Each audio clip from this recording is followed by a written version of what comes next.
2 de la mañana y usted lo llama, porque usted es la sal de la tierra, la luz del mundo, y uno dice, no, a las 2 de la mañana, la carne te dice, hay malandros por ahí, y no te roban. La Biblia también dice, porque no usa la palabra, no tentéis a Dios y si es una emboscada. Mire, mentira el diablo, el Señor lo reprenda. Cuando uno era borracho, uno era a las 3 de la mañana, 4, yo llegué hasta Santa Paula a comprar cigarro a pie. Entonces no me voy a parar yo a la 1 de la mañana, 12, hay una necesidad, ¿verdad, mi hermano Luis? Y si me muero por la causa, me voy con él de una vez. Pero así es la carne, hermano. Se puede tener el conocimiento de la escritura completa, pero si no tenemos el espíritu, no se nos han abierto los ojos del entendimiento. Esta gente de la ley tenía toda la palabra, pero tenían los ojos vendados. Saulo tenía los ojos vendados. Él decía, yo creía que servía a Dios, y resulta que estaba torcido, estaba de espaldas a Dios, hasta que Cristo le quitó la venda. Gloria a Dios porque ese hombre, ¿verdad? Después que Dios lo transformó, mire todo lo que escribió con su puño y letra. ¿Qué tremendo? Ahora aquí seguimos y dice el pecado que mora en mí. Cuando usted y yo tenemos el espíritu, vamos a reconocer nuestra falta. Y Pablo empieza a escribir y dice, ¿qué diremos pues? La ley es pecado, en ninguna manera. Pero yo no conocía el pecado sino por la ley, porque tampoco conociera la codicia si la ley no dijera no codiciarás. Mas el pecado, tomando ocasión por el mandamiento, produjo en mí toda codicia, porque sin la ley el pecado está muerto. Y yo sin la ley viví en un tiempo, pero muerto, viviendo el mandamiento, el pecado revivió y yo morí. Estamos hablando del primer Adán. Estamos hablando de la analogía, que el primer Adán estaba en el huerto y no había ley, o la ley estaba, pero no estaba visible. Y estaba el pecado también, porque andaba la serpiente por ahí tentando a Eva. Pero revivió porque ellos cometieron la transgresión. Dice, y hallé que el mismo mandamiento que era para vida, a mí me resultó para muerte. Porque el pecado, tomando ocasión por el mandamiento, me engañó y por él me mató. La serpiente lo engañó. De manera que la ley a la verdad es santa y el mandamiento santo y justo y bueno. Luego lo que era bueno vino a ser muerte para mí. En ninguna manera, sino que el pecado, para mostrarse pecado, produjo en mí la muerte por medio de lo que es bueno, a fin de que por el mandamiento el pecado llegase a ser sobremanera pecaminoso. Porque sabemos que la ley es espiritual, mas yo soy carnal, vendido al pecado. Porque lo que hago no lo entiendo, pues no hago lo que quiero, sino lo que aborrezco, esto hago. Y si lo que no quiero, esto hago, apruebo que la ley es buena. De manera que ya no soy yo quien hace aquello, sino el pecado que mora en mí. Y yo sé que en mí, esto es, en mi carne, no mora el bien, porque el querer el bien está en mí, pero no el hacerlo. Porque no hago el bien que quiero, sino el mal que no quiero, eso hago. Y si hago lo que no quiero, ya no lo hago yo, sino el pecado que mora en mí.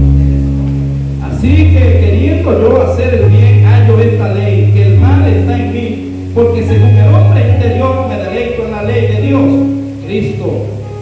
Pero veo otra ley en mis miembros, la carne, que se revela contra la ley de mi mente y que me lleva cautivo a la ley del pecado, que está en mis miembros. Luego él dice, miserable de mí, ¿quién me librará de este cuerpo de muerte? Gracias doy a Dios Jesucristo, Señor nuestro. Así que yo mismo con la mente sirvo a la ley de Dios, mas con la carne a la ley del pecado. Luego dice, ¿verdad? Ya terminando, hermano, viviendo en el Espíritu, Pablo estaba dando una narración de todo lo que él vivió en la carne, que aunque conocía la ley, que aunque conocía la palabra cuando era Saulo, esa ley, aunque era buena, a él le produjo muerte. Pero él dice después, miserable de mí, ¿quién me librará de este cuerpo de pecado? Dice, gracias doy a Jesucristo, en el cual hay vida. Entonces ya allí sí tenemos que leer el capítulo 8, que es una vida viviendo en el Espíritu. Y vivir en el Espíritu es entender que las palabras de Dios son vida, son espíritu y dan vida. Jesús dijo, mire, a la verdad, principios bíblicos que usted y yo debemos tener. Jesús dijo, si vosotros no perdonáis las ofensas, vuestro Padre que está en los cielos tampoco os perdonará. Jesús dijo, todos los pecados le son perdonados al hombre, menos la blasfemia contra el Espíritu Santo.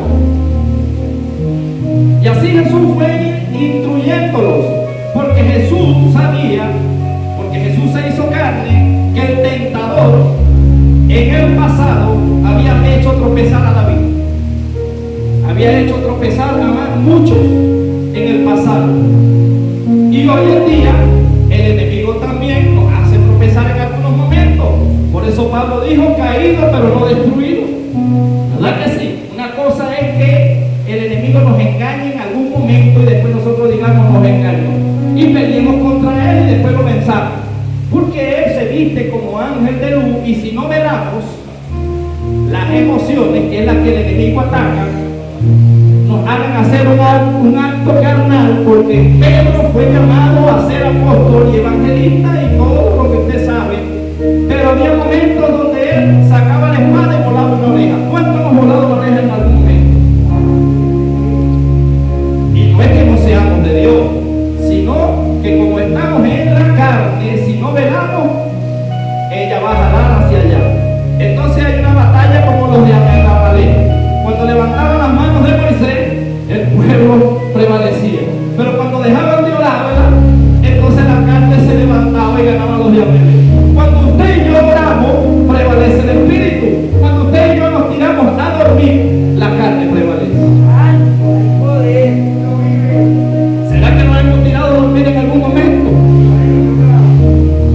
El mismo Pedro, después que mataron a Jacob, primero de los apóstoles muertos, dice que a Pedro lo encarcelaron. ¿Y qué hizo Pedro? Se tiró a dormir. Dijo que no, mañana me van a matar. Y el deber de Pedro era orar. Pero gracias a Dios que Jesús, por el Espíritu, puso a la iglesia a orar. Hay hermanos que están tirados durmiendo como Pedro. O a menos, pues. Y entonces nosotros hermanos tenemos que orar para que salgan de la cárcel donde están metidos. Porque Jesús también dijo, miren, no se ponga el sol sobre vuestro ojo, sino que pónganse a cuenta rápido, no vaya a ser que vengan los verdugos y los encarcelen. Hay mucha gente encarcelada a nivel mundial porque no se han puesto a cuenta y están durmiendo dentro de esa cárcel. Y tiene la iglesia que orar para que sean liberados. Entonces dice que el ángel llegó, ¿verdad? Y le dijo, Pedro, Carlos, está cansado, lo tocó y le dijo, levántate. Casi no le dice, levántate, dormilón. Pero que todavía no sabía si era una misión, si era un éxtasis, no sabía cómo era. Y Jesús lo hizo invisible y lo sacó por el medio de los guardias. Y luego Pedro estaba tocando allá en el aposento. Y la mujer por allá oyó, ¿quién es Pedro? La mujer en medio abril le salió corriendo, Pedro está ahí, y estaba orando a la iglesia. Enseguida Dios respondió y dijo, oye, con toda la gloria de Dios. Pero Pedro se había entregado a morir. Aunque quizás se fue seguido con Dios, se iba a ir con Dios, pero en los planes de Dios quería que siguiera viviendo porque era necesario que viviese. Si hoy en día nosotros estamos en pie, hermano, es porque somos útiles para la gloria de Dios. Si alguno estaba dormido, pídale al Señor que le despierte el espíritu de oración. O pidamos, Señor. Así ya terminando, hermano, vamos a orar al Señor, pero levántese. Vamos a entonar un himno al Señor para que nos dé fuerza para orar, para que nos dé, ¿verdad?, espíritu de oración, nos intensifique. Entonces, a mí me gusta mucho el himno. Para terminar, levanto mis manos, porque ahí es donde Dios manda fuera. Y si usted lo hace creyente, no me ve a mí, sino ve a Dios. Y usted le pide a Dios, en medio del cántico, usted se para y le pide a Dios. ¿Verdad? ¿Quiere decir algo? Por fortaleza, amén. Dios va a visitar, Dios está aquí en este lugar.